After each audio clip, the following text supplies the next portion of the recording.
그 크신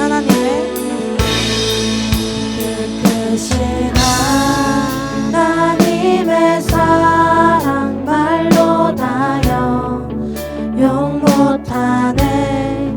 저 높고 높은 별을 넘어 이 낮고 낮은 땅 죄범한 영혼 구하려 그 아들 보내사 화목제로 삼으시고 죄 용서하 하나님 크신 사랑은 하나님 크신 사랑을 증량다 못하며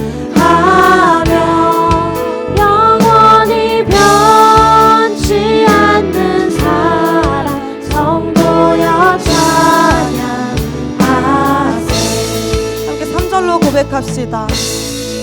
하늘을 두루마리 삼고 바다를 물 삼아도 한없는 하나님의 사랑 다 기록할 수 다시 한번 하늘을 두루마리 삼고 바다를 물 삼아도 한없는 하나님의 사랑 다 기록할 수 하나님의 크신 사랑 그 어찌 닿을까. 저 하늘 높이 쌓아도 채우지 못하리. 하나님 크신 사랑은 증량다 못하며 영원히 변치 않는 사랑 성도여 찬양. 마지막으로 고백합시다. 하나님 크신 사랑은 증량다 못하며 영원히 변치 않는 사랑 성도여 찬양하세.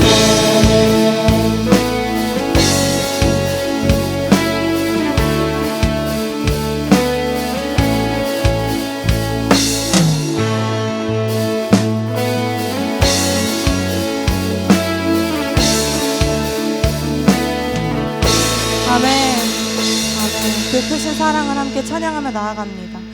이 시간 계속해서 찬양하며 나아갈 때 우리 모두 자리에서 일어나셔서 함께 찬양하셨으면 좋겠습니다. 나를 자녀 삼으시고 나를 지키시는 나의 아버지의 사랑을 함께 찬양하며 나아갑시다. 찬양합시다.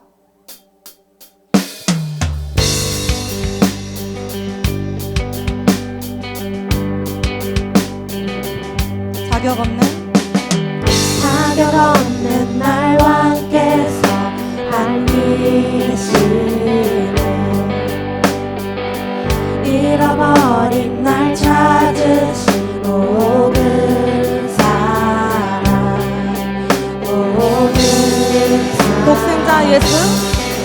독생자 예수 자유케 하는 주의 자녀라 하시네. 함께 2절로 고백합시다. 모든 죄 대속하신 주의 은혜 나 죄 아래에 있을 때 나를 위하여 죽으신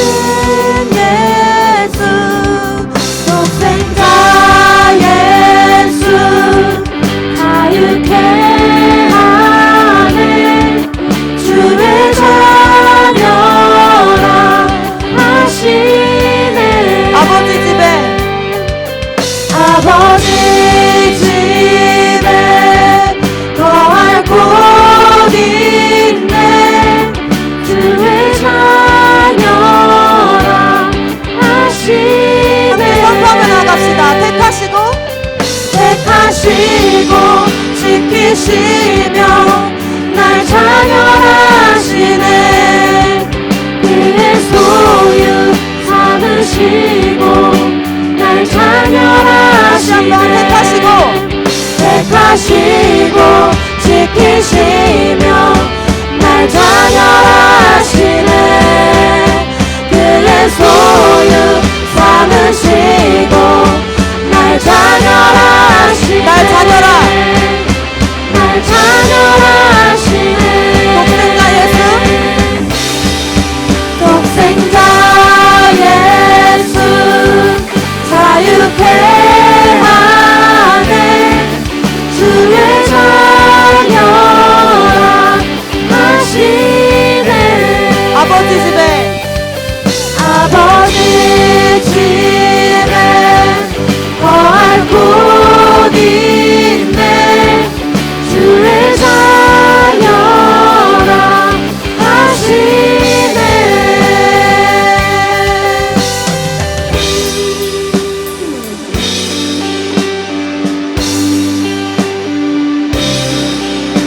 하시고 지키시며 날 자녀하시네. 그의 소유 삼으시고 날 자녀하시네. 택하시고 지키시며 날 자녀하시네. 그의 소유 삼으시고 날 자녀하시네. 택하시고 지키시며 날 자녀하시네. 그의 소유 삼으시고 날 자녀하시네. 택하시고 지키시며 날 자녀하시네. 그의 소유 삼으시고 날 자녀하시네. 날 자녀하시네. 마지막으로 날 자녀하시네. 독생자 예수, 독생자 예수 자유케 하네. 주의 자녀라 하시네. 아버지 집에 아버지 집에 거할 곳 있네. 주의 자녀라 하시네. 아멘, 아멘.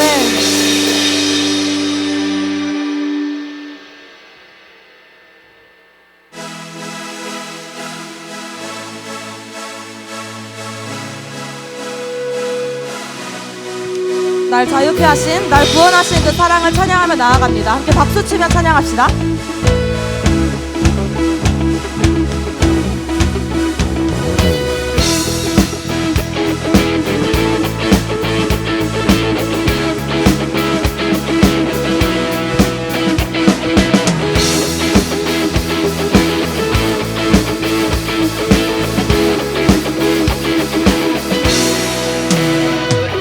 나는 노래하네. 자유케 하신 주의 사랑 모든 것을 내어주시고 우리를 구하셨네. 나는 노래하네. 날 구원하신 주의 은혜 모든 것을 주께 맡기고 내 삶 주께 드리리. 누가 우리를 주의 사랑에서 끊을 수 있으리. 함께 찬양합시다. 나 이제 주만 위해 살 텐데 그 어떤 것도 낳지 못하네. 주님의 사랑 작은 나를 감싸네. 오 주의 영광 안에 살 텐데.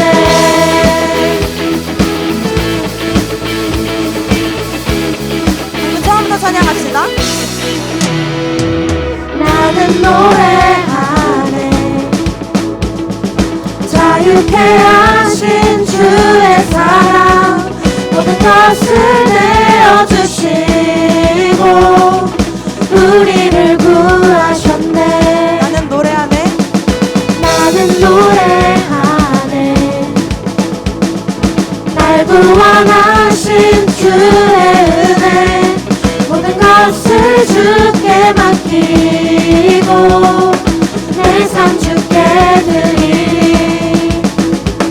그가 우리를 주의 사랑에서 끊을 수 있으니 나 이제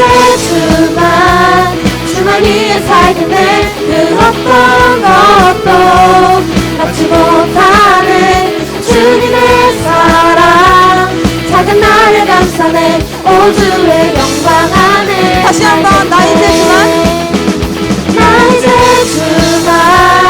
주만 위에 살겠네 그 어떤 것도 막지 못하네 주님의 사랑 작은 나를 감싸네 오 주의 영광 안에 살겠네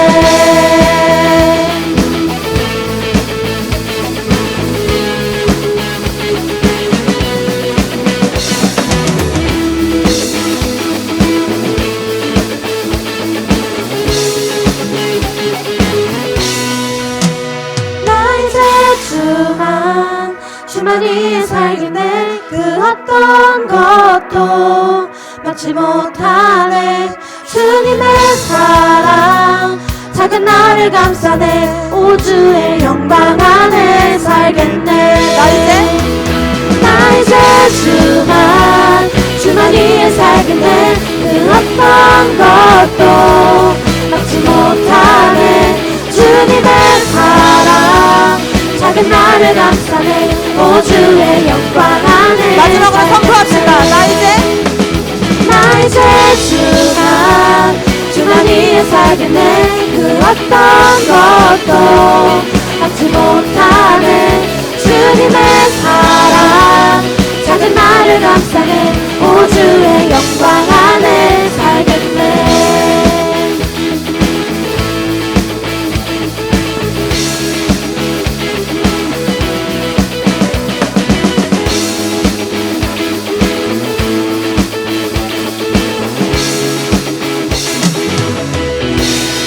영광의 박수 올려주십시다.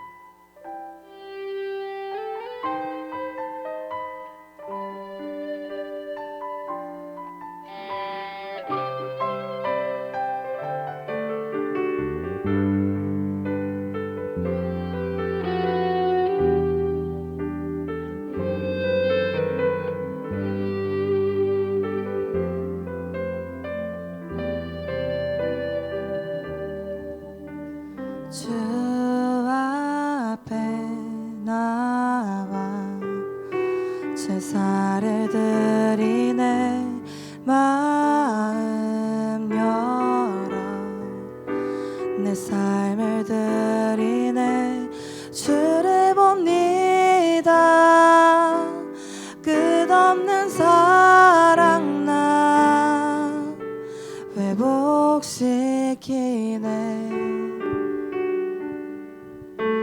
주 앞에 나와 제사를 드리네 마음 열어 내 삶을 드리네 주를 봅니다 끝없는 사랑 나 회복시키네 이제 눈 들어 이제 눈 들어 주 보네 그 능력 날 새롭게 주님은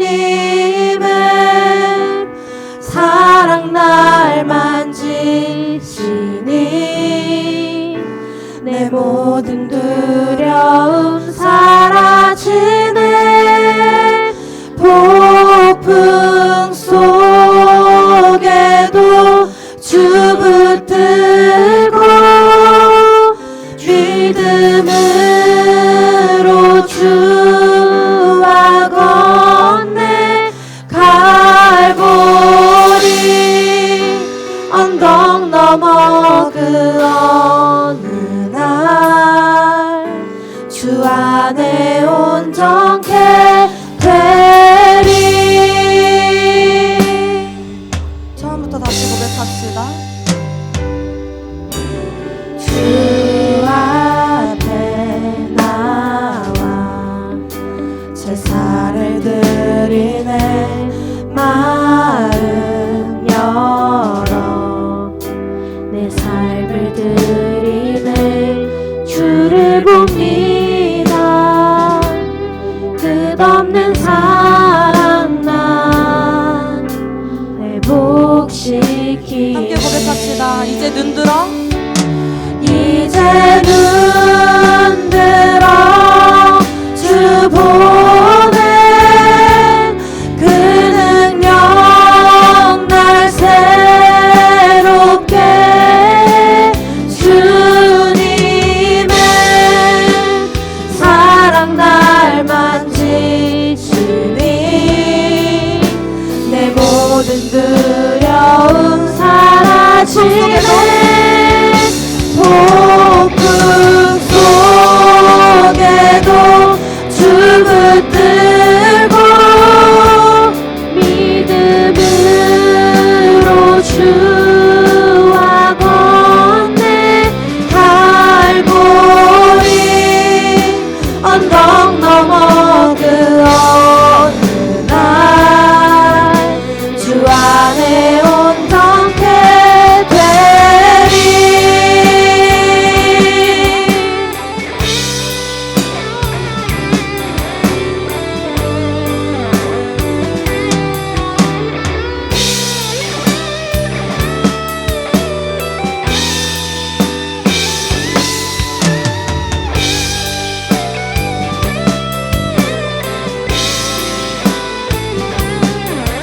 함께 고백합시다. 이제 눈 들어. 이제 눈 들어 주 보내. 그 능력 날 새롭게 해. 주님의 사랑 날 만지시니 내 모든 목소리 높여 고백합시다. 사라지네. 폭풍 속에도 주 붙들고 믿음으로 주와 건네. 알보리 언덕 넘어 그 어느 날 주 안에 온전케 되리. 이제 눈 들어. 이제 눈 들어 주 보내. 그 능력 날 새롭게 해. 주님의 사랑 날 만지시니 내 모든 두려움 사라지네. 폭풍 속에도 주 붙들고 믿음으로 주와 건네. 갈보리 언덕 넘어 그 어느 날 주 안에 온전케 되리. 이 시간 우리 함께 기도하기를 원합니다. 나를 자녀 삼으시고 나를 자유케 하시는 그 사랑, 주님 내가 기억하기 원합니다. 폭풍과 같은 인생길 가운데서도 하나님을 붙들고 동행하기를 원합니다. 지금 비록 내가 나의 죄 가운데 넘어지고 자유하지 못한 마음으로 살아가지만 하나님과 주님 내가 온전해질 줄을 믿습니다. 주님 오늘 예배 가운데 하나님을 향한 그런 믿음을 허락해달라고, 나의 마음을 붙들어달라고 성령님의 인재를 구하며 함께 기도하셨으면 좋겠습니다. 기도합시다.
존귀와 영광의 하나님 아버지, 지난 한 주간도 우리를 지켜주시고 은혜 가운데 평강으로 인도하여 주셔서 참으로 감사합니다.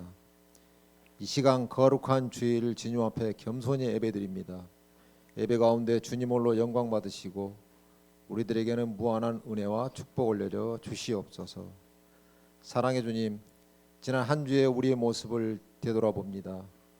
내 입술과 안목으로 지은 죄, 그리고 믿음인으로서 본이 되지 못한 모습들, 감사와 은혜보다는 탓하는 것에 익숙했던 것들, 그리고 나의 사소한 것들에 의하여 다른 사람들에게 상처를 주었던 것들, 우리의 죄악됨을 예배 가운데 정결케 하여 주시고 용서하여 주시옵소서. 사랑의 하나님 아버지, 우리 일천년부를 사랑하시사 한 사람 한 사람을 귀하게 붙들어 주시어서 늘 어디서든 선함으로 하나님의 사랑 안에 귀한 보배들로 사용하여 주시옵소서. 하나님과 동행하며 말씀 안에서 나의 장래 꿈을 가지고 기도함으로 세상 속에서 당당히 맞서는 우리 청년들이 되도록 하여 주시옵소서. 담당하고 계시는 우리 윤성구 목사님께도 영육간의 강건함과 지혜를 주시어서 일 청년부를 이끌어가는 데 조금도 부족함이 없도록 인도하여 주시고 사역에 한없는 은혜를 내려 주시옵소서. 가정에도 평안으로 늘 함께하여 주시옵소서. 늘 앞에서 수고하는 우리 임원들과 리더들에게도 충성된 마음과 지혜와 여건을 충만하게 부어 주시어서 역할을 잘 감당할 수 있도록 인도하여 주시옵소서. 늘 은혜로우신 하나님 아버지, 새 생명 전도 축제를 앞두고 우리 모두가 기도하고 준비하고 있습니다. 주님께서 명령하신 전도의 사명을 기쁨으로 감당하는 마음을 주시고 내가 작정한 전도 대상자들과 VIP들이 이 덕소교회에서 주님을 영접하는 놀라운 역사가 일어날 수 있도록 인도하여 주시옵소서. 오늘도 이 자리에 있는 우리 사랑하는 청년들, 많은 고민과 갈등과 걱정, 그리고 마음을 짓누르고 있는 자신도 헤아리기 힘든 것들 예배 가운데 주님 앞에 내려놓고 오직 감사와 은혜가 넘치도록 성령께서 함께하여 주시옵소서. 한치 앞을 예단할 수 없는 미로 같은 세상 속에서 하나님을 전적으로 믿고 의지하여 늘 주님과 동행하는 우리들이 되게 하여 주시옵소서. 오늘도 우리의 찬양이 신앙의 고백이 되게 하여 주시고 귀한 말씀으로 한없는 은혜와 평강이 임하도록 인도하여 주시옵소서. 언제나 사랑이신 예수님의 이름으로 기도하옵나이다. 아멘.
네, 우리 같이 말씀 보도록 하겠습니다. 사무엘상 16장 6절부터 13절까지 말씀.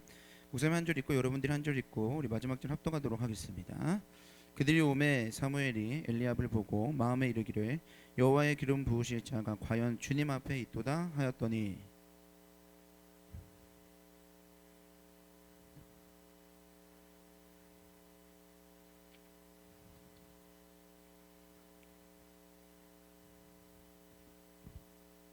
이새가 아비나답을 불러 사무엘 앞을 지나가게 하매 사무엘이 이르되 이도 여호와께서 택하지 아니하셨느니라 하니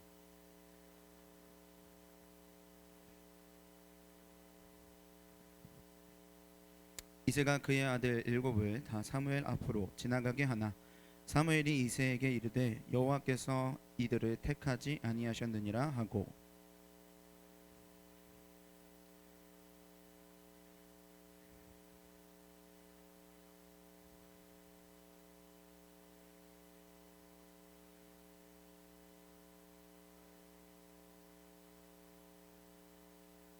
이에 사람을 보내어 그를 데려오매 그의 빛이 붉고 눈이 빼어나고 얼굴이 아름답더라. 여호와께서 이르시되 이가 그니 일어나 기름을 부으라 하시는지라.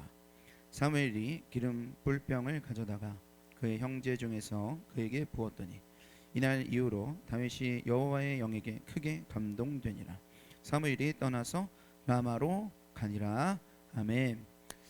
네, 여러분 반갑습니다.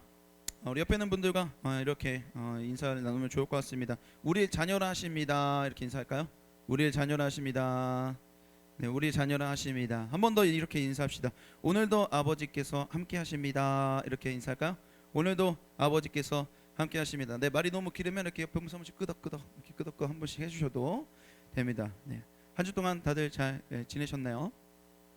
자, 뭐 대부분 이제 대학생인 친구들은 이제 중간고사일 테고, 뭐 직장인은 항상 중간고사처럼 살고 있겠죠. 네, 다들 너무 수고 많으셨고 피곤하고 지치는 가운데서도 여러분이 이 자리 가운데 나온 여러분들 너무나 축복하고 또 너무 기특합니다. 하나님이 너무너무 이쁘다고 기쁘게 보실 줄 믿습니다. 나왔으니까 비록 내 몸은 지치지만 여러분의 마음과 영혼은 다시 살아나는 그런 은혜를 누리고 돌아가는 시간이 되시기를 주님의 이름으로 간절히 축원합니다. 아멘. 자, 여러분 영화 관상 아시나요? 보신 분? 관상. 그렇죠. 꽤 많이 보셨네요. 그렇죠. 자, 여기 이제 제일 유명한 대사가 뭐죠? 관상하면 생각나는 대사, 유명한 대사 뭐죠? 효승이 막 웃고 있네. 뭐예요? 생각나는 대사 있어요? 관상? 그렇죠. 맞아요. 내가 왕이 될 어찌 내가 왕이 될 상에 내가 성대모사는 못합니다. 양해해 주시고. 자, 이제 잘 알고 계시죠? 예, 요건 이제 조선의 내노라는 천재 관상가인 이 내경이라는 사람이 궁궐에 등용이 돼가지고 어떤 일을 하게 되냐면 역모를 꾀하는 관상을 찾아내는 겁니다. 나중에 알고 봤더니 이 수양대군이라는 사람이 역모를 꾀하는 사람이 맞았었던 거죠. 그러면서 막 여러 가지 일이 생기는 영화입니다. 자, 그 수양대군을 맡았었던 이정재 씨가 방금 전에 우리 효승이가 얘기했던 것처럼 어찌 내가 왕이 될 상인가 이렇게 얘기했었던 아주 유명한 영화입니다. 자, 인상을 보면 인생이 보인다 이런 얘기를 좀 가끔 하죠. 그 사람이 얼굴을 보면 인상이 있으니까 그 인상을 보면 그 사람이 어떤 뭐 희노애락과 뭐 그런 상황들을 겪었는지가 보인다라고 이렇게 말을 합니다. 그런데 여러분 사실 관상을 어떻게 다 믿을 수 있을까요? 관상대로 다 사람이 인생을 살아왔는지 한번 생각해 볼까요? 한번 이분을 생각해 봅시다. 작년 여름 수련 때 오셨던 홍민기 목사님. 네. 홍민기 목사님 어떤가요? 목사님 같나요? 목사님이 13년 전에 우리 홍민기 목사님 이제 처음 만났어요. 목사님 이제 스승이니까 지금 이렇게 올릴 수 있죠. 목사님 그때가 20대 중반이었는데 처음 이분 만났을 때 무서웠어요. 이렇게 한 대 때리실 것 같아가지고. 네. 그랬는데 알고 보니까 뭐 1대1로 만나서 얘기 나누니까 너무 따뜻한 거야. 잘 매치가 안 되나요? 네. 그러니까 여러분 내려주세요. 죄송하네요. 그렇다니까요. 우리가 이게 사람이 얼굴로만 다 판단한다는 거는 사실 맞지 않는 때가 진짜 많아요. 그렇죠? 그런데 우리가 이런 착오를 크리스찬도 저지른 때가 있습니다. 왜냐하면 크리스찬도 사람이니까요. 그렇죠?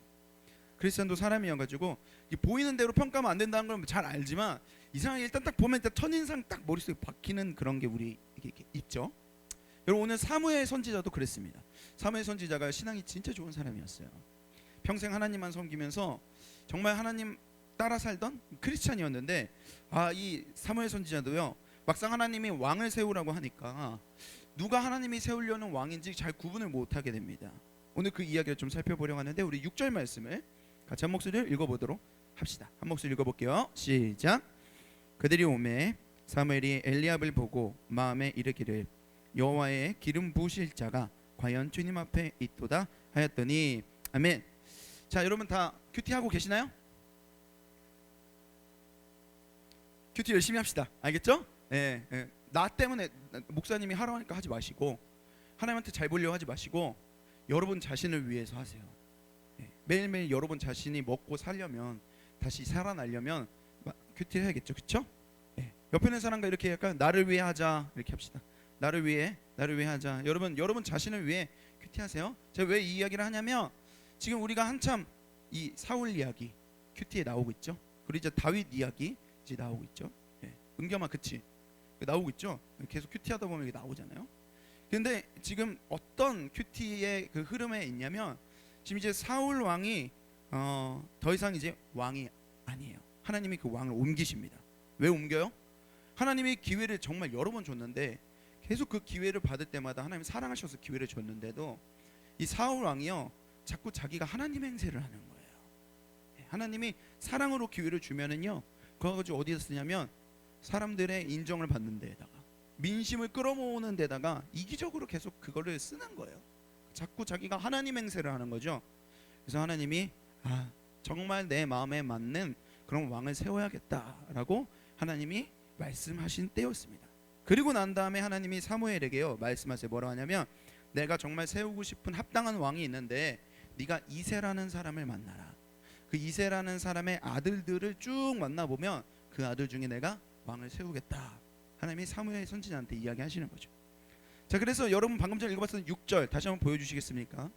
6절은 어떤 내용이냐면 그 이새의 아들들 중에서 첫째인 이 엘리압을 사무엘 선지자가 딱 봤을 때 느꼈었던 첫 인상인 거예요. 자, 첫 인상이 어때요? 첫째 엘리압을 딱 봤을 때 사무엘 선지자의 첫 인상 뭐라고 그래요? 과연 주님 앞에 있도다 이렇게 얘기를 하죠. 좋은 말이에요, 나쁜 말이에요? 좋은 말이죠. 이 엘리압을 보니까요, 이 용모가 이제 얼굴이에요. 용모 그리고 키를 보니까 와 과연 왕이 될 상이구나. 관상처럼 와 과연 왕이 될 상이구나 이렇게 생각했었다라는 거예요. 그 당시에 왜 키를 봤냐면은요, 그 당시에 고대 근동에서 이 키가 큰 사람은요 이 전쟁 영웅으로서 어떤 좋은 조건을 가지고 있다고 생각했었습니다. 왜냐하면 키가 크면 그만큼 이 검을 나는 이제 키가 작잖아. 검을 빼들 때 이렇게 검을 딱 뺐는데 검이 짧을 거 아니야. 웃기라고 한 거였는데 근데 검이 짧을 거 아니에요? 그렇죠. 근데 키가 큰 사람이에요. 그러면 그 사람은 검을 길고 더 강한 검을 이렇게 쫙 빼가지고 슉슉슉 할 수 있을 거 아니에요. 그러니까 키가 딱 크다. 그러면은 그 사람은 이 사람은 훨씬 더 강한 영웅이겠다라고 생각하는 게 있었다는 거예요. 그러니까 목사님 그 당시 태어났으면 되게 애석했겠죠. 네. 아무튼 근데 엘리압은 굉장히 키가 컸었고 용모가 아주 좋았었다라는 겁니다. 그래서 딱 봤을 때 사무엘이 과연 왕이 될 상이구나 이렇게 생각했어요. 그런데 하나님은 뭐라고 했을까요? 하나님은 7절에 보니까 이렇게 말씀하십니다. 우리 같이 한번 읽어보도록 할게요. 읽어봅시다. 시작. 여호와께서 사무엘에게 이르시되 용모와 키를 보지 말라. 내가 이미 그를 여기까지 읽어보겠습니다. 자, 뭐라고요? 하나님이 엘리압이 왕이 맞다 아니다? 아니라는 거예요. 그러면서 말씀하세요. 너 용모와 키 보지 마. 그랬더니 그래요. 사무엘 선지자님, 제가 아들이 아직 저희 7이 있거든요. 둘째도 한번 데리고 오겠습니다. 저 둘째 아미나답을 딱 데리고 와요. 근데 하나님이 아미나답도 딱 보더니 사무엘에게 아니라고 하시는 거예요. 아니에요? 그럼 자 셋째 삼마 와가지고 삼마를 딱 보여줬는데 하나님 또 아니라고 하는 거예요. 그런 식으로 이새의 7번째 아들까지 싹 다 보여줬는데 이게 뭐야? 하나님이 다 아니라고 하시는 거예요. 그거 뭐야 이게? 그러니까 이 사무엘 선지자가 뭐지? 이새의 아들들 7명을 다 보여줬는데 하나님이 다 아니라고 하니까 이게 이상하다 싶어가지고 사무엘이 이삭에게 물어봐요. 뭐라고 물어보냐면 11절 목사님 읽어줄게요. 자, 한번 눈으로 따라오세요. 또 사무엘이 이새에게 이르되 내 아들들이 다 여기 있느냐? 이새가 이르되 아직 막내가 남았는데 그는 양을 지키나이다. 사무엘이 이새에게 이르되 사람을 보내어 그를 데려오라. 그가 여기 오기까지는 우리가 식사 자리에 앉지 아니하겠노라. 아멘. 자, 물어봐요. 사무엘이 이새에게 뭐라고 물어봐요? 네 아들들이 여기 다 있냐? 물어봤더니 이새가 뭐라고 대답해요? 뭐가 남았다? 뭐가 남았다고요? 막내가 남았다는 거예요. 그러니까 뭐야 얘는? 아니 내가 다 데리고 오라고 그랬는데 알고 봤더니 8이구만. 근데 7만 데려다 놓고 막내는 안 데리고 오는 거예요. 막내가 더 있대. 근데 여러분 방금 그 말씀 다시 한번 11절 보여주시겠습니까? 자, 이 막내 이름이 뭐예요? 11절에 11절. 네. 자, 이 막내 이름이 나와요? 막내 이름이 뭡니까? 막내 이름이 나오지 않죠. 아빠가요 막내 이름을 얘기 안 해줘요. 그리고 이 막내라는 단어를 목사님이 히브리어로 좀 찾아보니까 어떤 뜻을 가지고 있냐면 중요하지 않다라는 뜻을 가지고 있어요. 그러니까 아빠의 머릿속에 막내는 중요해요? 중요하지 않아요? 중요하지 않은 거예요. 굉장히 홀대라는 거예요. 아들이 8인데 막내 빼놓고 7명만 왕의 후보로 데려다 놓는 거죠. 이런 아빠가 어디 있어? 그리고 이 막내가 하고 있는 일이 뭐라고 이야기합니까? 다시 한번 11절 보여주시겠습니까? 막내가 하고 있는 일이 뭐냐면 양을 지키는 일을 하고 있대요. 우리는 이 양을 지키는 사람의 직업을 목자라고 하죠. 네, 목자. 근데 이 목자가요, 당시에 히브리어 원어로 봤을 때 어떤 뜻을 가지고 있냐면 방랑자라는 뜻을 가지고 있습니다. 뭐 방랑자까지는 뭐 그래도 괜찮아요. 뭐 그런 뜻이라고 할 수 있는데 낭비라는 뜻을 가지고 있다. 그 당시에 이 양을 지키는 목자라는 직업이 얼마나 사람들의 인식 속에서 좋은 직업이에요, 안 좋은 직업이에요? 예, 안 좋은 직업인 거예요. 너 직업이 뭐야? 나 목자인데? 그러면은 그런 일을 왜 해? 그런 허드렛 일을 왜 해? 그렇게 사람들이 생각했었던 일, 낭비처럼 여겨졌던 일이 이 목자였어요. 근데 막내의 일이 그거였다라는 거죠. 그러니까 딱 봐도 뭘 할 수 있어요? 아빠가 이 막내를 인정한다 안 한다? 인정하지 않는 거예요. 슬프죠. 왕의 후보에 지 애비조차 껴주지 않는 막내의 인생은 가족 안에서 저주받은 인생. 그런데 놀라운 일이 일어나요. 12절 13절 말씀을 우리 같이 한 목소리로 읽어보도록 하겠습니다. 같이 한 목소리 읽어볼까요? 시작. 이에 사람을 보내어 그를 데려오매 그의 빛이 붉고 눈이 빼어나고 얼굴이 아름답더라. 여호와께서 이르시되 이가 그니 일어나 기름을 부으라 하시는지라. 13절. 사무엘이 기름 불병을 가져다가 그의 형제 중에서 그에게 부었더니 이날 이후로 다윗이 여호와의 영에게, 네, 여기까지 읽어보겠습니다. 자, 이름이 뭐예요? 막내 이름이 뭐야? 마지막에 등장이 뭐죠? 막내 이름이 뭐야? 세림아, 막내 이름이 뭐야? 막내 이름이 뭐죠? 다윗. 다윗인 거야. 이게 지금 무슨 얘기하는 건가 봤더니 다윗인 거야. 소름이 안 돋나? 나는 이걸 딱 알았을 때 너무 소름이 돋았어요. 봐요. 막내가 오는데 막내를 딱 보더니 하나님 말씀하세요. 얘가 왕이야. 하나님 말씀하시죠. 그리고 이 막내한테 기름을 부으라고 그래요. 막내는 방랑자이고 있으나 마나한 목자예요. 근데 그 이름이 뭐라고요? 다윗. 목사님이 이걸 볼 때 이 유물을 마음 안에 뜨거움이 있더라고요. 뭐냐면 다윗이라고? 우리가 알고 있는 다윗은 어떤 사람입니까?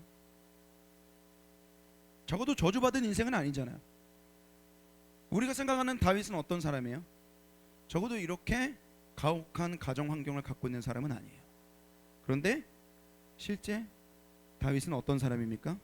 그렇게 유명한 이스라엘의 왕이고 뛰어난 영웅이라고 생각했었더니 다윗이 우리의 예상과는 너무나 다른 가정 환경을 가지고 있고 너무나 안 좋은 외적인 조건을 가지고 있었다는 거예요. 목사님, 오늘 이런 다윗을, 열악한 환경 가운데 있는 다윗을 왕으로 세우시는 하나님을 보면서 목사님 여러분과 두 가지를 나누고 싶습니다. 그리고 이 두 가지가 여러분의 마음의 인생에 탁 박혔으면 좋겠어요. 자, 우리 두 가지, 첫 번째 같이 한번 읽어보도록 하겠습니다. 시작. 외모가 아니라 동기를 보시는 하나님입니다. 우리 7절 말씀을 같이 한 목소리로 읽어보도록 하겠습니다. 시작.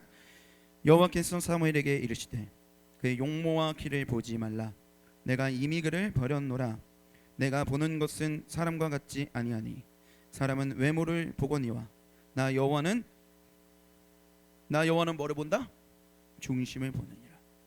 여러분, 다윗으로 본 사람은 아무도 없었습니다.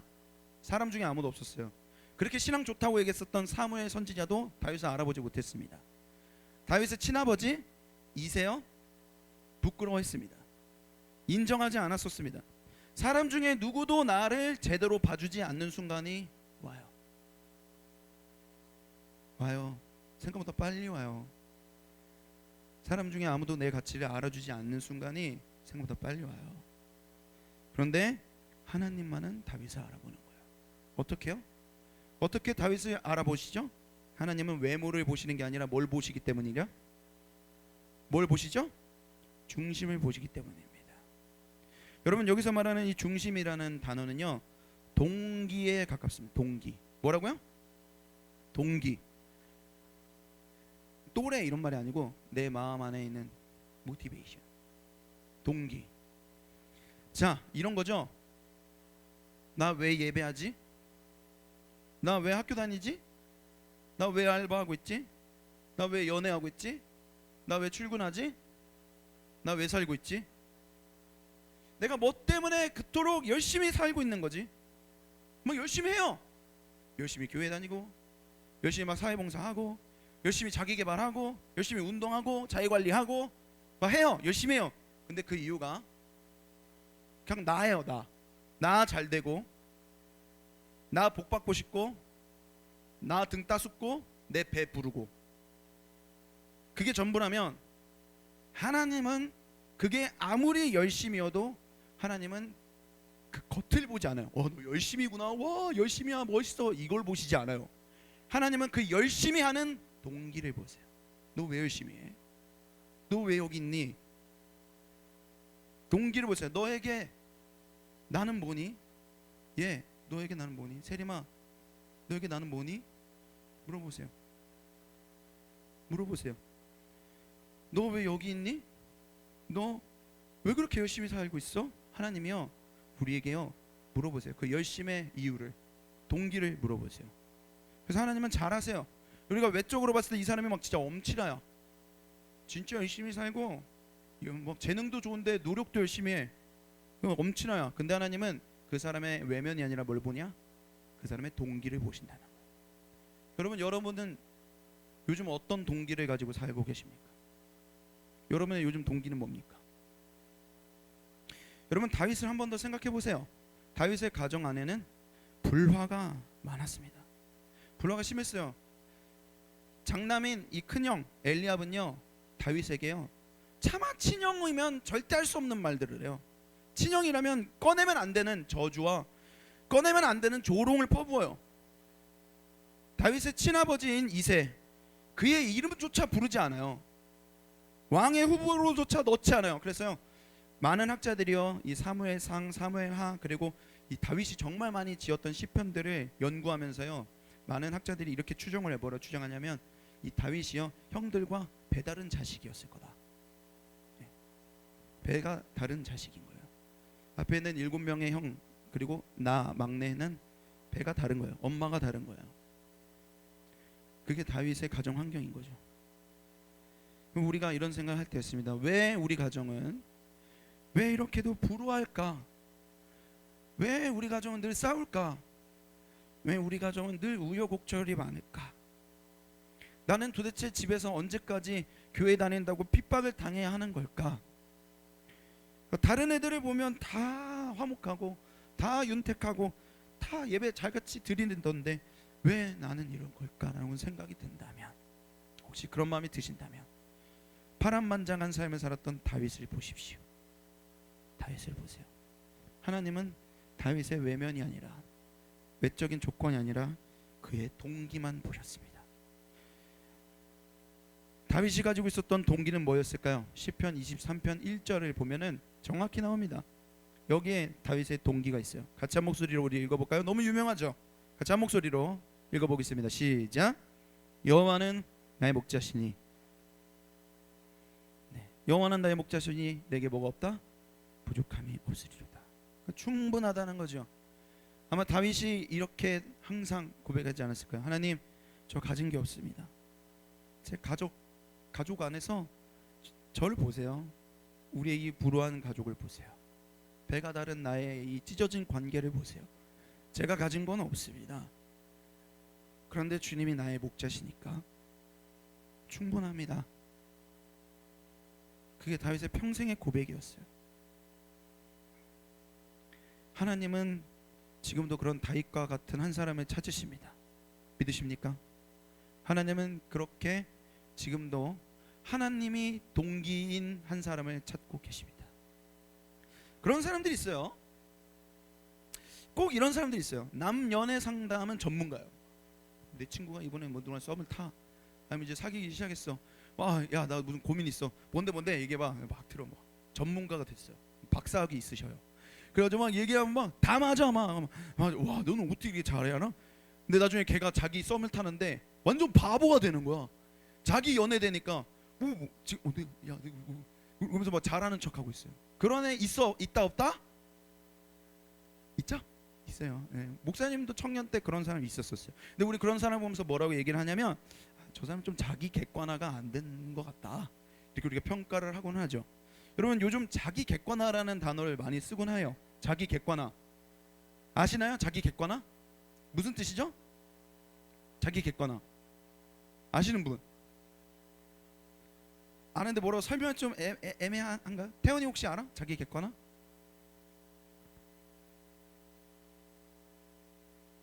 네 너요. 자기 객관화 혹시 들어봤어요? 자기를 다른 사람의 눈을 너무 잘 얘기해줬죠? 우리 박수 한번 줍시다. 좋아요. 자기를요, 예, 좀 타인의 눈으로, 그러니까 좀 객관적으로 나를 보는 거. 예. 남들과 비교해서 내 위치가 어느 정도지, 수준이 어느 정도지 이렇게 좀 보는 거. 객관적으로 보면 자기 객관화라고 합니다. 나는 이쯤에 있구나. 나는 아직 좀 멀었구나. 이 정도는 껌이지. 이렇게 자기 객관화하는 거. 요즘 우리가 좀 많이 이야기를 하죠. 목사님이 이 자기 객관화가 좋게 작용을 하면 자기를 좀 진단하는 겸손한 장치가 될 수 있다고 생각해요. 그런데 이게요 조금 자칫해서 한 끗 벗어나면요 이게 교만이 될 수도 있더라고요. 자기 객관화가. 아니면 이게 좀 한 끗 잘못 비껴나가면 또 비관이 되는 거예요. 자기 비관. 이 치우치기에 참 쉬운 단어가 이 자기 객관화 같습니다. 자, 그런데 여러분 하나님의 입장에서 자기 객관화를 어떻게 생각하실까요? 막 자기 객관화를 하고 있는 우리를 하나님이 어떻게 생각하실까요? 목사님은 재미있으시겠다는 생각이 들어요. 도토리 키재기잖아요. 하나님이 딱 봐서 하나님이 어쨌든 이제 위에서 밑을 내려다보실 거 아니에요. 그럼 하나님 봤을 때는 다 거기서 그거거든요. 산과 바다를 지으시고 온 우주를 다스리시는 하나님의 눈에 우리는 다 도토리잖아요. 도토리. 귀여운 도토리들이 막 있는데 그 도토리들끼리 자기 객관화하면서 야 내가 왕도토리야 이러면서 얘기하는 거죠. 그러니까 하나님 봤을 때 얼마나 귀엽겠어요. 여러분 하나님이 봤을 때 우리는 다 도토리입니다. 이게 미물이에요. 그 말 무슨 말이냐면 하나님이 보실 때 쓰기에 합당한 인생은 없어요. 우리끼리 너는 왕이고 나는 종이야 이렇게 얘기할 뿐이죠. 사실 하나님의 눈에는 다 도토리 쓰기에 합당하지 않아요. 근데 이게요 반전이 있어요. 어떤 반전이 있어요? 그래서 하나님은 편견이 없으세요. 하나님은 편견이 없으세요. 다 똑같아서요 하나님이 쓰겠다고 하면 다 쓸 수 있어요. 독도리가요 작든 이 도토리는 깨졌든 이 도토리는 흠집이 났든 이 도토리는 하자가 있든 하나님은 그건 상관이 없어요. 그래서 하나님한테 이 외모라는 우선순위는 하나님한테 없습니다. 나만 가지고 있는 거예요. 하나님이 가지고 있는 우선순위는요 딱 하나 있어요. 뭐냐면 따라해봅시다. 동기. 하나님은 딱 여러분의 동기를 보세요. 동기만 봐요. 다윗의 동기가 뭐예요? 여호와는 나의 목자시니 내게 부족함이 없습니다. 다윗의 동기는 하나님이에요. 다윗의 동기는 하나님이에요. 하나님 저는 하나님이랑 함께 살고 싶습니다. 저는 하나님 때문에 삽니다. 하나님 저 뭐 할까요? 그런 사람을 볼 때 하나님은요 세상 사람들은 그런 다윗을 미물로 봐요. 낭비라고 보고 방랑자라고 보지만 하나님의 눈에는 미물이 아니고 보물인 거예요. 보물이에요. 자, 그 쓸모없어 보이는 다윗을 왕으로 세우신 하나님을 보면서 우리가 깨닫는 첫 번째가 뭐예요? 하나님은 우리의 동기를 보신다는 거예요. 동기. 외모가 아니라 동기를 보신다. 자, 두 번째 우리가 알게 되는 것은요. 같이 한번 읽어보도록 할까요? 한 목소리 읽어보겠습니다. 시작. 쓸모없는 들판에서 하나님의 준비를 시킵니다. 저는 부러워요. 다윗의 동기가 하나님이었거든요. 이게 너무 부럽습니다. 어떻게 이런 동기를 얻을 수 있었을까? 네, 여러분 11절 말씀 우리 같이 한번 읽어보도록 하겠습니다. 11절입니다. 시작. 11절 말씀 같이 한번 읽어보겠습니다. 시작. 또 사무엘이 이새에게 이르되 내 아들들이 다 여기 있느냐? 이새가 이르되 아직 막내가 남았는데 그는 양을 여기까지 읽어보겠습니다. 자, 어디에서 다윗이 이런 동기를 얻었습니까? 아이러니하게도 양을 지키던 들판이었습니다. 따라해봅시다. 들판. 다시 한번 들판. 들판에서 하나님이 내 동기가 되는 거예요. 들판에서. 왜 여기가 아이러니한 거예요? 들판은 아무것도 없어요. 진짜 쓸모 없어요. 목자는 낭비, 하찮은 직업입니다. 그런데 하나님은 그 쓸모없는 인생의 들판에서 다윗에게 왕이 될 준비를 시키시는 거예요. 여러분의 들판은 어디입니까? 여러분, 목자가 있으면 자기가 이 다윗이요 들판에서 목자로 살아요. 양을 친다고요. 목자로 살면서 뭘 배우는지 아십니까? 다윗은요 하나님을 이해하는 거예요. 왜? 하나님이 내 목자니까. 자기가 목자로 살면서 하나님 제가 목자를 해보니까요 와 목자 이거 쉽지 않던데요. 그래서 목자의 심정을 알게 돼요. 목자가 어떻게 사느냐? 항상 양에게 꽂혀 있는 거예요. 양만 보는 거예요. 양이 전부인 거예요. 목자한테는 양이 전부야. 목자는 양을 위해 목숨을 거는 거예요. 막 사자가 달려들고 곰이 달려들어도 내 양 살리겠다고 맞서 싸우는 게 목자라는 걸 알게 되는 거예요. 그런데 하나님이 내 목자래. 다윗이 이게 너무 감동적. 하나님이 내 목자래. 하나님은 그러면 내가 전부겠구나. 하나님은 나를 위해서 정말 목숨도 거시는 분이겠구나. 그러니까 여호와는 나의 목자시니 나는 그거면 충분합니다. 이 고백이 나오는 거예요. 어디에서? 들판에서. 목자로 살면서 아주 단단한 신뢰관계를 하는 맺게 하십니다. 이 단단한 신뢰관계가 어디서 드러난 줄 아십니까? 다음 장인 골리앗과의 전투에서 이게 아주 여실히 나타나요. 여러분 우리 사무엘상 17장 45절 말씀을 우리 같이 한번 한 목소리로 읽어보도록 하겠습니다. 한 목소리 읽어보겠습니다. 시작. 다윗이 블레셋 사람에게 이르되 너는 칼과 창과 단창으로 내게 나아오거니와 나는 만군의 여호와의 이름 곧 내가 모욕하는 이스라엘 군대의 하나님의 이름으로 내게 나아가노라. 아멘. 아멘. 자 여러분 문제 하나 내겠습니다. 다윗의 키가 얼마나 됐을까요? 다윗의 키 아시는 분? 아시는 분 제가 스타벅스 아메리카노 기프티콘 보내드리겠습니다. 맞춰보십시오. 네 106 뭐라고요? 이거 아시면서 약간 이제 그런 느낌인데요. 아닙니다. 그 위입니다. 다윗의 키가 몇 정도 됐을까요? 성겸이 170이요? 나 정도 된다고요? 아니죠.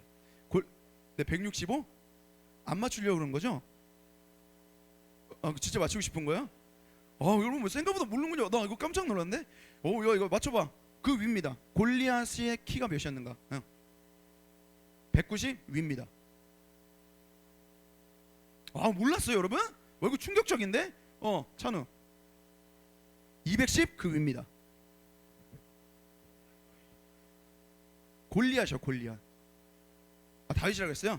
그랬고요. 미안해요.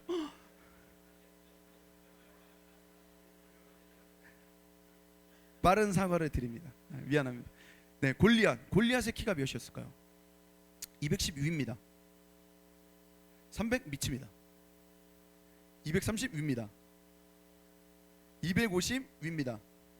자 아까 했었던 사람 하지 맙시다. 자 다시 손 들어보세요. 네 290 정답 박수 한번 줍시다. 네 290이에요. 네. 민경이 기프티콘. 네 290. 골리앗의 키가 290이에요. 자 여러분 290이랑 싸워요. 누가 이겨요? 290의 주먹이 얼마나 할까? 내 머리만 하지 않을까? 290이 갖고 있는 내가 아까 그 키 큰 사람이 전쟁 영웅이라고 했잖아. 골리앗의 키가 뭐라고? 2m 9예요. 그러면 걔가 가지고 있는 검이 얼마나 길겠어? 내 키보다 크지 않을까? 그러면 그 칼로 때린대. 찔러. 이거 찔리는 게 아니라 그냥 뭐 진디기겠죠. 한 대 맞으면 날아가지 않을까요? 그 지금 다윗이 골리앗이랑 싸워요. 어떻게 싸울 수 있었을까요? 골리앗이 다윗이 얼마나 대단한지 그거 분석하면서 딱 보니까 인간적으로 쎄. 내가 싸워서 이길만해. 이래서 싸웠겠어요? 아니요. 따라해 봅시다. 하나님 때문에. 다시 한번 하나님 때문에. 다윗은 그걸 본 게 아니에요. 하나님 때문에 싸우는 거예요. 방금 전에 우리가 읽어봤었죠. 하나님이 모욕을 당하고 있었대요. 이 모욕이란 단어가 뭔지 아십니까? 발가벗겨져 가지고요. 팬티 하나 없이 실오라기 하나 없이 발가벗겨져서 겁탈당한다는 뜻이에요. 골리앗이 하나님을 모욕하는데 그렇게 겁탈하는 거예요. 말이 돼요?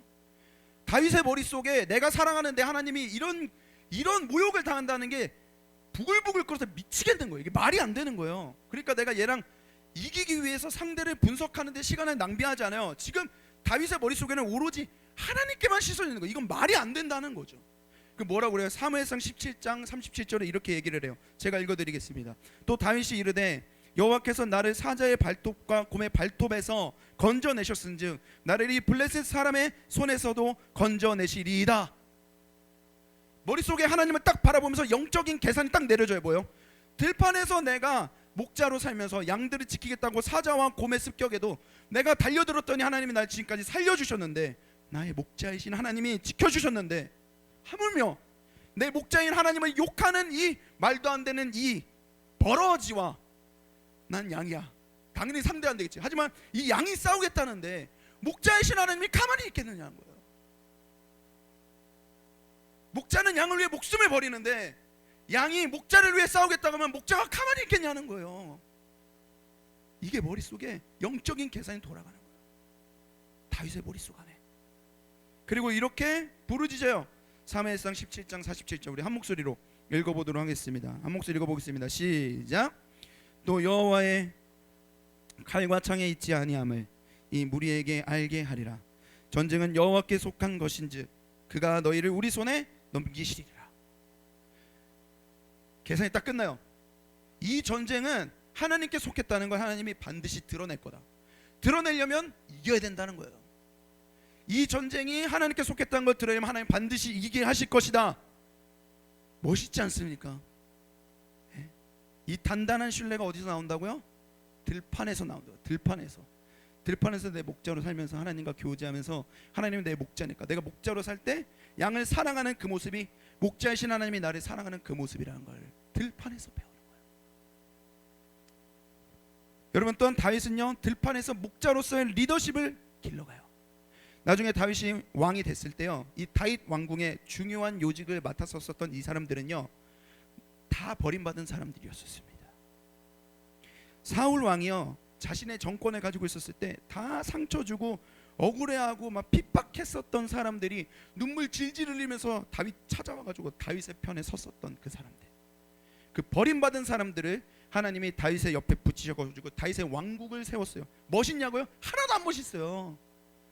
여러분, 상처받은 사람 데려다 놓고서요 같이 일하면은요 상처받은 사람은 한 번 또 상처받을까봐 굉장히 가시가 돋습니다.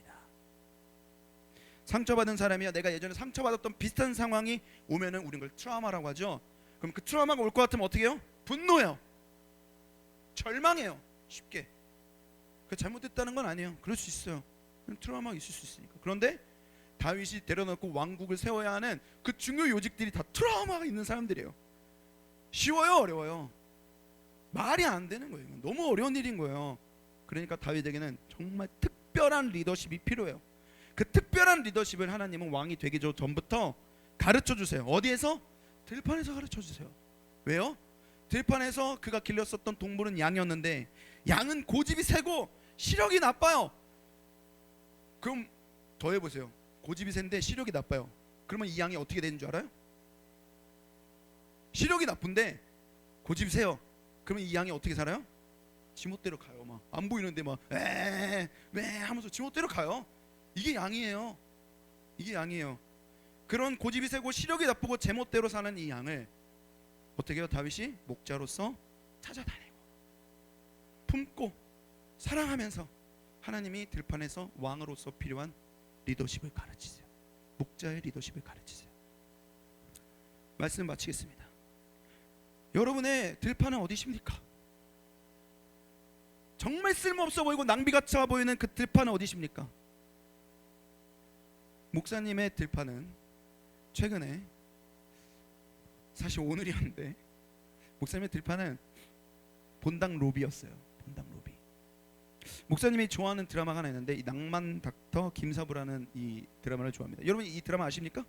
이 낭만 닥터 김사부라는 드라마를 좋아하는데 제자가 김사부에게 물어봐요. 스승님, 선생님, 좋은 의사가 되고 싶습니까? 아니면 최고 의사가 되고 싶습니까? 물어봐요. 김사부한테 물으니까 김사부가 되물어봐요. 너는 뭐가 되고 싶냐? 그랬더니 제자가 얘기해요. 저는 최고의 의사가 되고 싶습니다. 그랬더니 김사부가 얘기를 해요. 그래? 나는 뭐라 대답했을까? 좋은 의사, 최고의 의사. 뭐라 대답했을까? 원태가 뭐라 대답했을까? 좋은 의사? 아닙니다. 최고의 의사? 아닙니다. 필요한 의사가 되겠다고 했습니다. 나는 필요한 의사가 될 거야. 나는 필요한 의사가 될 거야. 목사님이 그걸 다시 기억나면서 지금 나는 필요한 목사일까? 이런 생각을 해보게 됐어요. 지금 나는 필요한 목사일까? 여러분 다 아시죠? 목사님들이 바쁩니다. 티내고 싶지 않지만 이제 막 티가 나죠? 늘 바빠요. 이게 사람이 바쁘면요 어떻게 되냐면요 주변을 못 봐요. 그러니까 주변을 보기 싫은 게 아니라 주변을 보이지가 않아요. 막 너무 바쁘니까 바쁜 틈 주변을 볼 틈이 없으니까. 그런데 목사님 들판이 어디라고 했죠? 목사님 들판이 오늘 목사님 들판이 본당 로비였어요. 본당 로비에서 무슨 일이 있었냐면 예배를 위해서 이제 시작하기 전에 안내위원분들이 이렇게 쭉 계신데 그 안내위원 권사님 중에 한 분이 목사님 보고서 한 번도 나한테 개인적으로 말 안 걸었는데 그분이 날 보고서 진짜 엄마가 아들을 보듯이 짠하게 날 보면서 뭐라 하냐면 목사님 벌써 지쳐 보이네요 이렇게. 목사님 벌써 지쳐 보이네요. 괜찮으세요? 막 이렇게 안쓰럽다는 듯이 얘기를 한 거예요. 근데 목사님이 처음에 그 얘기를 들었을 때 어떤 마음이 들었냐면 막 숨기려고 했어요. 티 났나? 막 당황했어요. 그래서 아니라고 막 했는데 그 다음 감정은요. 네 고마웠어요. 날 헤아려 주시는 분이 계시는구나. 근데 지금 목사님 감정 어떤지 아십니까? 뜨거운 부끄러움이 있어요. 너무 부끄러워요. 뜨거운 부끄러움이 있어요. 나는 정말 필요한 목사일까? 난 정말 필요한 목사일까? 그냥 바쁜 목사 아닐까? 나에게 하나님 주변을 둘러볼 수 있는 너그러운 은혜를 주십시오. 이 분주함이 없어지진 않지만 그걸 뛰어넘은 너그러운 은혜를 내게 주십시오. 그래서 누군가의 엘리베이터를 잡아줄 수 있는 여유를, 누군가의 짐을 날라줄 수 있는 여유를, 그마저도 안 된다면 그래도 어깨 한번 쳐주면서 힘내라고 말해줄 수 있는 여유를 하나님 제게 주십시오. 그들이 필요한 그곳에 제가 필요한 목사이고 싶습니다. 여러분의 들판은 어디십니까? 저는 본당 로비였습니다. 여러분, 여러분의 들판에요 여러분의 동기가 있습니다. 내 삶의 동기. 여러분의 들판에 정말 하나님이 여러분을 쓰시고자 하는 하나님의 준비가 있습니다. 한 주간 꼭 그 들판을 찾으시고 거기에서 다윗과 함께 하나님이랑 살아가시는, 다윗처럼 하나님과 살아가시는 이 자리에 모여있는 예배자들 되시길 주님의 이름으로 축원합니다.